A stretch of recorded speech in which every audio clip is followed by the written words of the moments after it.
నా జీవితంలో ఒక హీరోయిన్ చాలా గొప్పగా బ్రతికినటువంటి హీరోయిన్ అంటే తెలుగు ఇండస్ట్రీలో రమ్యకృష్ణ.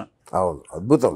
అంటే నేను ఆమెను నా కళ్ళతో చూసినా ఆమె జీవించినటువంటి విధానం, సినిమా ఇండస్ట్రీలో తన యొక్క గాంభీర్యము, తన కమాండింగు. అంటే చిరంజీవి గారు సెట్లోకి వస్తే ఎంత హడావిడి ఉంటుందో రమ్యకృష్ణ గారు సెట్లోకి వస్తే అంత హడావిడి. ఎందుకంటే అన్నమయ్య అనే సినిమా నేను చేసిన, ముగ్గురు మునగాలి చాలా సినిమాలు చేసిన నేను.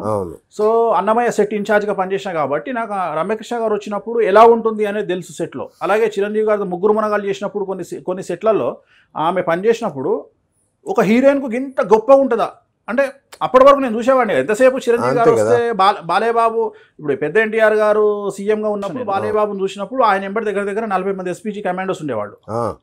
అంటే తండ్రి సీఎం కాబట్టి అంత హడావిడి ఉండేది. తర్వాత మళ్ళీ నేను చూసినప్పుడు నేను ఘరానా మూడు సినిమా టైంలో చిరంజీవి గారు ఎంబడి కనీసం 14 మంది సెక్యూరిటీ ఉండేవాళ్ళు. అంటే ఆ రేంజ్ వాళ్ళు. మళ్ళీ అదే సెక్యూరిటీ నేను ఓన్లీ ఆడవాళ్ళ విషయంలో చూసింది ఒక రమ్యకృష్ణ గారిని.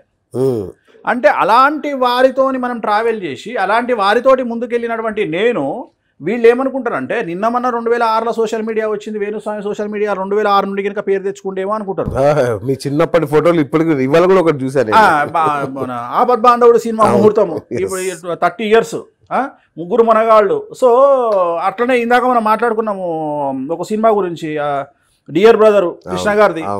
సో అంత పాత సినిమాల నుండి మనం ఉన్నామంటే వీళ్ళకి తెలియదు ఆ విషయం. వీళ్ళు ఏమనుకుంటారు అంటే సడన్గా వీళ్ళు స్టార్లు అయ్యేటప్పటికి వేణుస్వామి మన అంత సీన్ ఉందా వేణుస్వామి లైట్ తీసుకుందాం అనుకుంటారు. కానీ మనకు ఉండేటువంటి విలువ తెలిసిన వాళ్ళు మన దగ్గరకు వస్తారు. ఒక 91 అదే చెప్తున్నా. ఇప్పుడు ప్రాణ స్నేహితులు 89 హైదరాబాద్ లో జరిగిన first cinema Apollo hospital under construction.